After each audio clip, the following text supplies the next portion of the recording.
को मैं आज इस ऐतिहासिक अवसर पर, जिसमें 11 अप्रैल को वीर शहीद क्रांतिकारी खाजा नाइक के शहादत दिवस के अवसर पर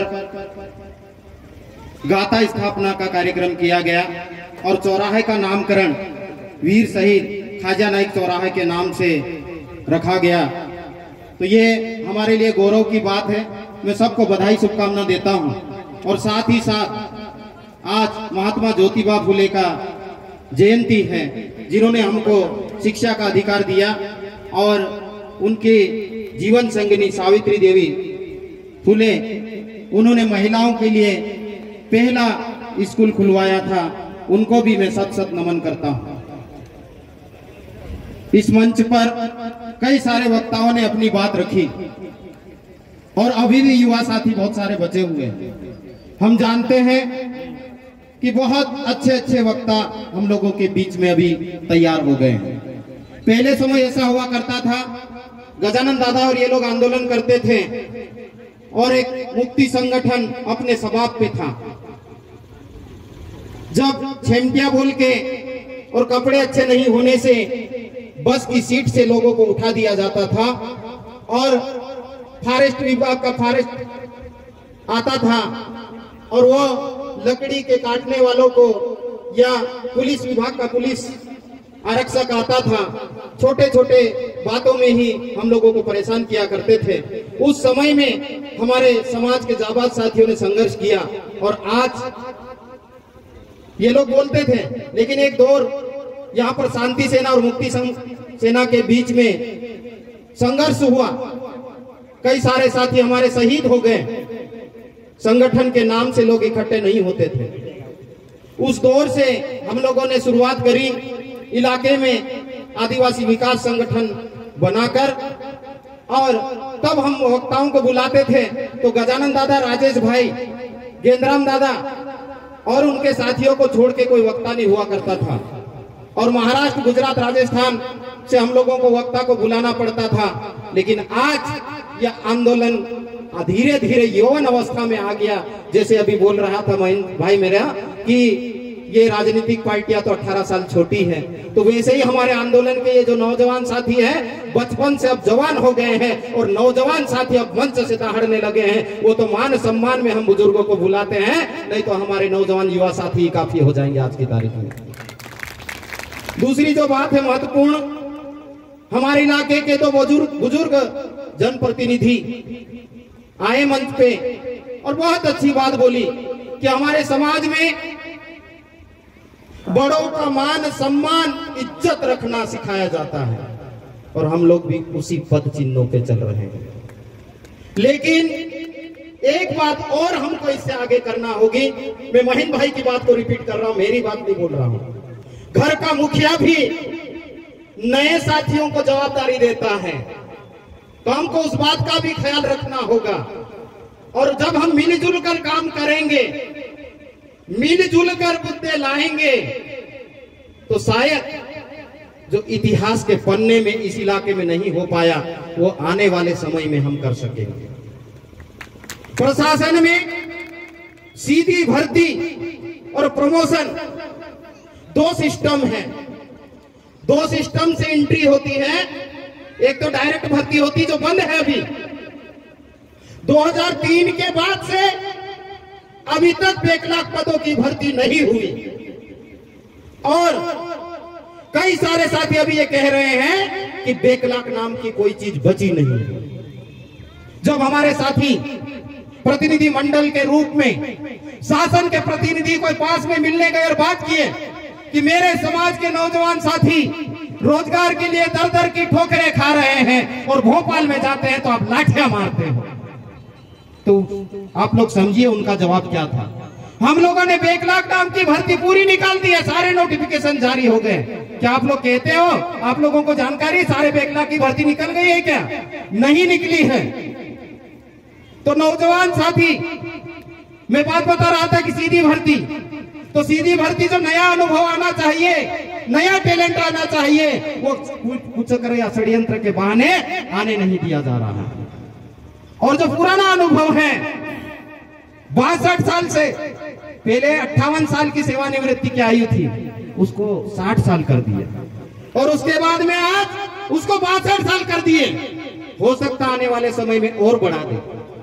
तो यह हमको समझना है, जब हमारे हक और अधिकार की बात आती है तो सिर्फ हमको जिंदाबाद मुर्दाबाद नहीं करना है, हमको कागज और कलम की भी लड़ाई को लड़ना है और हमारे हक और अधिकारों को जानना समझना है। जहां अवसर मिले, जैसे महेंद्र भाई माइक छीन के बात किए थे इंदौर में, वैसे ही हमको भी बात करना पड़ेगा। आप सीधे तरीके से दे दे तो ठीक है, हमको भूख लगी है और भूखे की भूख को आप समझ नहीं सकते हैं। आदमी एक वक्त भूखा रहेगा, 2 वक्त भूखा रहेगा, 3 वक्त भूखा रहेगा, 4 दिन भूखा रहेगा, 5 दिन भूखा रहेगा। उसके बाद में यदि उसको खाना नहीं मिलेगा तो जहां खाना दिखेगा वहां जाके छीन लेगा और खाना खाएगा, क्योंकि उसको जिंदा रहना है। और मेरे आदिवासी समाज की भी यही स्थिति हो गई है।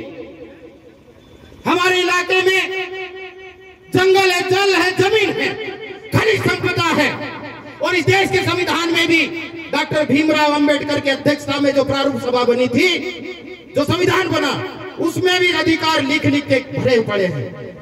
लेकिन फिर भी मेरा समाज दर दर की ठोकरें खा रहा है, रोटी कपड़ा मकान के लिए तरस रहा है। हम बात कर रहे हैं बड़ी बड़ी यहाँ पर कि हमने विकास किया, विकास किया। इतना विकास मेरे इलाके में हो गया तो काहे को सेंधुआ में रात के 2 बजे तक मेरी माता बहनें छोटे बच्चे को गोदी में लेके बस का इंतजार करती है और सूरत और महाराष्ट्र जाने के लिए तैयार होती है। कौन सा काम किया इलाके में? बेरोजगार युवा बैठे हैं, आस लगाए कि हम, और घर के माँ बाप भी उनको पढ़ा रहे हैं कि मेरा बेटा पढ़ेगा।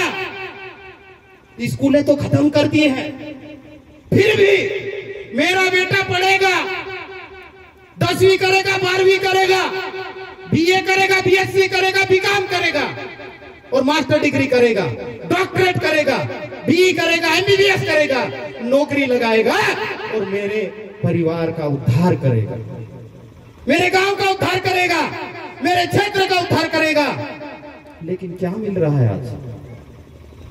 ये जो आप लोग बोलते जयस के नाम से भीड़ इकट्ठी हो जाती है, आंदोलन करते हैं, समाज को गलत दिशा में ले जा रहे हैं। हमारे इलाके के माननीय सांसद गजेंद्र पटेल जी के साथ में एक बार हमारी 2 घंटे की बैठक हुई थी। 2 घंटे की बैठक, 6 घंटे तक हमने डिस्कशन किया, अपनी डायरी में एक एक मुद्दों को लिखा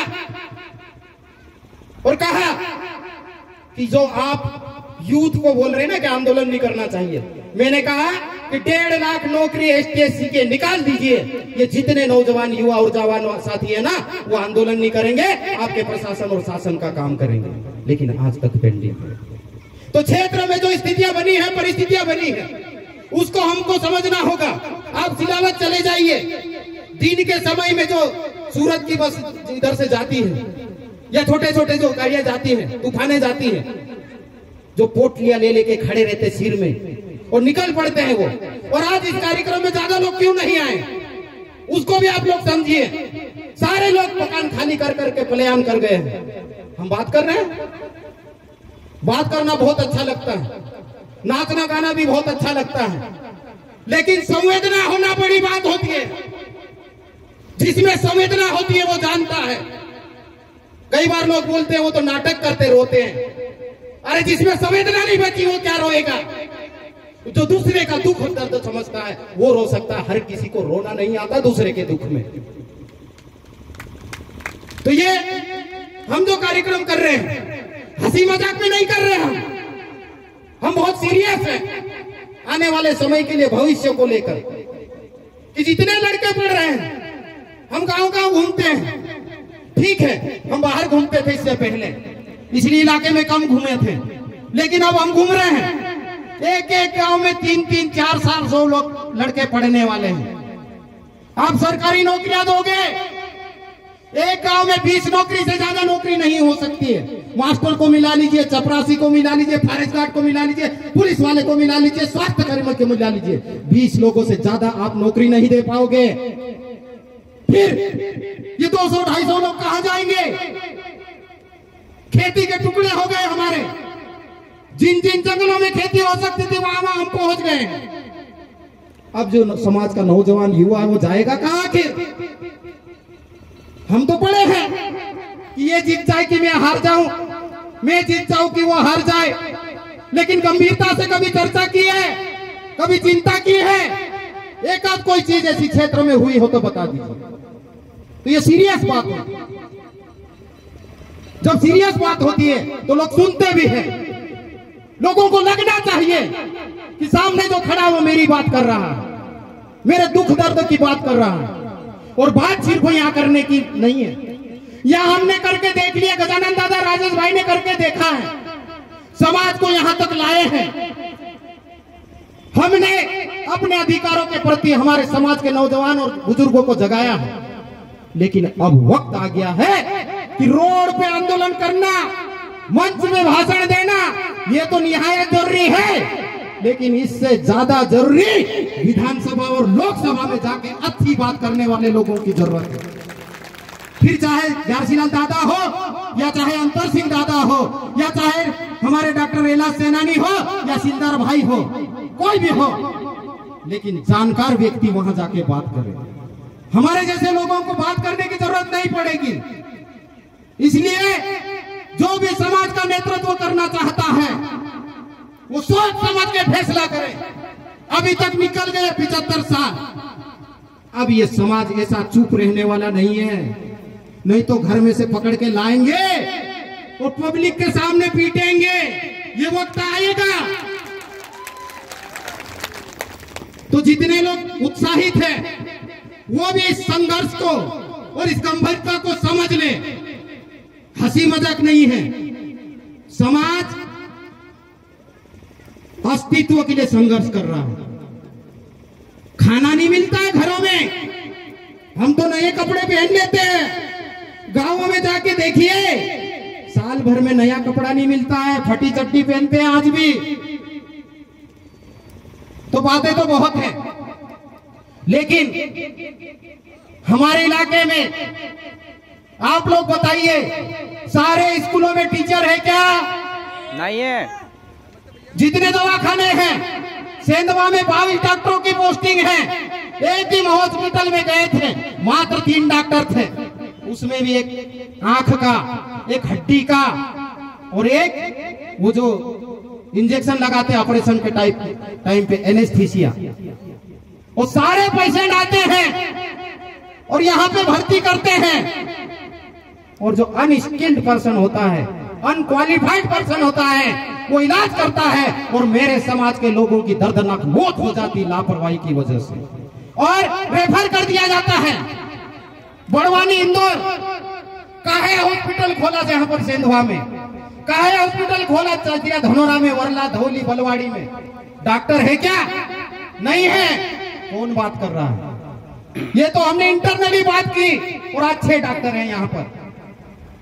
तो आपको फैसला करना होगा कि आखिर आने वाले समय में हम लोगों को करना क्या है। हम किसी को बोलेंगे नहीं, लेकिन फैसला सोच समझ के अभी करना पड़ेगा हमको। ये जो अशिक्षा, हम मास्टर नहीं है, स्कूल में भेज देते हैं, और वो बच्चा स्कूल में जाता है, प्रॉपर एजुकेशन नहीं होता है। वो तो गिनती के लोग इंदौर जाके पढ़ रहे हैं हमारे, फिर भी हजारों में हैं। लेकिन 10वीं 12वीं के बाद में फेल होके वापस बच्चा घर पे आ जाता है।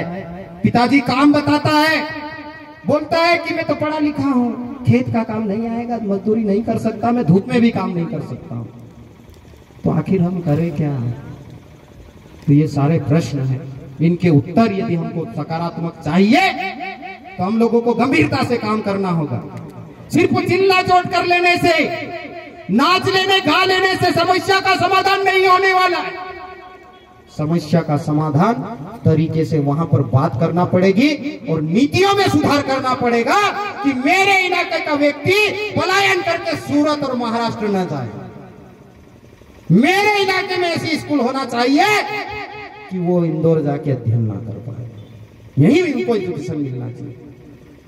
हमारे से जंगल काट के ले जाते हो, पानी रोक लेते हो, डैम बना लेते हो, पानी बड़ी बड़ी जगह ले जाते हो, बिजली बना लेते हो, बड़े बड़े कारखाने को देते हो, और मेरे किसान को 8 घंटे की बिजली, 12 घंटे की बिजली, और वो भी रात के समय।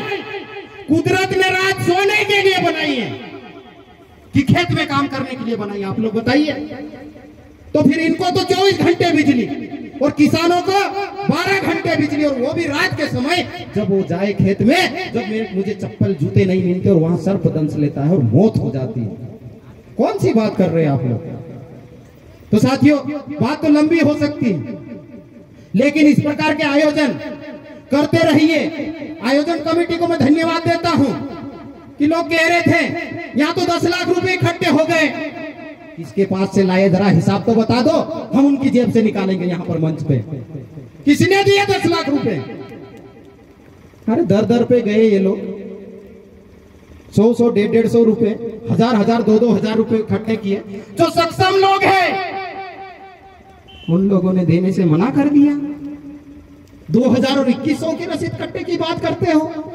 करोड़ों के अपने बिजनेस है, इस समाज के होने के नाते तुम वो करते हो, और समाज का कार्यक्रम होता है तो 2000 और 2500 रुपए में तुमको तकलीफ हो जाती है, और दूसरी जगह तुमको जब देना पड़ता लाखों में, तुम खुशी खुशी दे देते हो।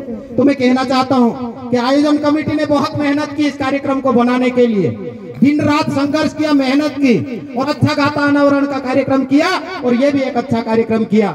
एक तो पलायन का मुद्दा, और सामाजिक रूप से बड़ा कार्यक्रम इस इलाके में सेंधवा में तो होता है, लेकिन इधर कम हुए। तो सामाजिक जन जागरूकता अभी भी यहाँ पर बाकी है, हमको बार बार कार्यक्रम करने की जरूरत है। और जो ये नौजवान साथी हैं, पीले फेटे वाले लोग हैं, उनको बहुत सीरियस और गंभीरता से बात करने की जरूरत है। उलूल जुलूल बात करने की जरूरत नहीं है, समाज में आपस में लड़वाने की बात नहीं है, कोई टीका टिप्पणी करने की जरूरत नहीं है। काम समाज में बहुत है, दूसरे की तरफ उंगली बाद में दिखाना, पहले अपनी कमजोरियों को दूर करना।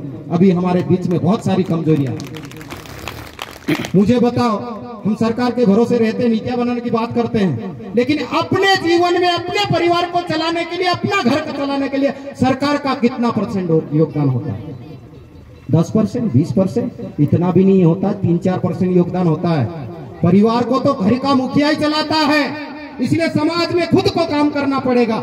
यदि मैं आगे बढ़ गया तो पीछे वाले लोगों को आगे कैसे ला सकता हूं? इस दिशा में हमको काम करना पड़ेगा। और हमारे इलाके में वो ठीक है, राजनीति के चंद दलाल समाज को धर्म के नाम पे लड़वाते हैं, हिंदू मुस्लिम के दंगे करवाते हैं। हम दंगे की चोट पे बोल सकते हैं, लेकिन हमारे इलाके में धर्म के नाम पे लड़ने वाले लोग नहीं। हमको मालूम है कि इंसान की नस को काटेंगे, खून निकलेगा, कटोरी में रख दीजिए एक हिंदू का और एक मुस्लिम का, और फिर फर्क करके बता दीजिए कौन सा खून हिंदू का और कौन सा खून मुस्लिम का है। नहीं बता सकते ना?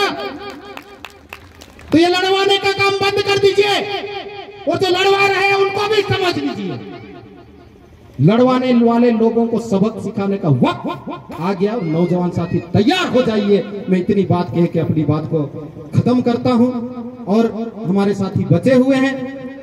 और मैं एक और बात कहता हूं कि ठीक है, बहुत सारे लोग बोलते मेरा भाषण पहले, मेरा भाषण पहले।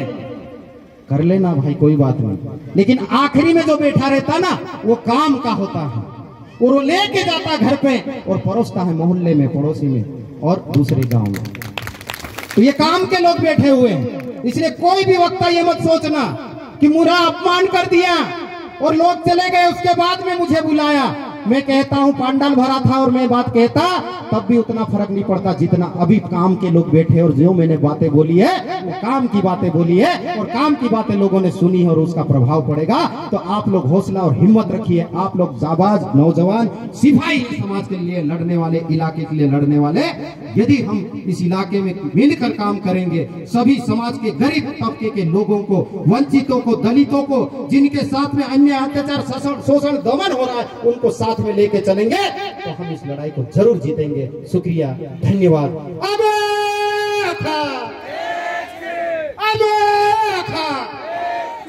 हौसला लगे।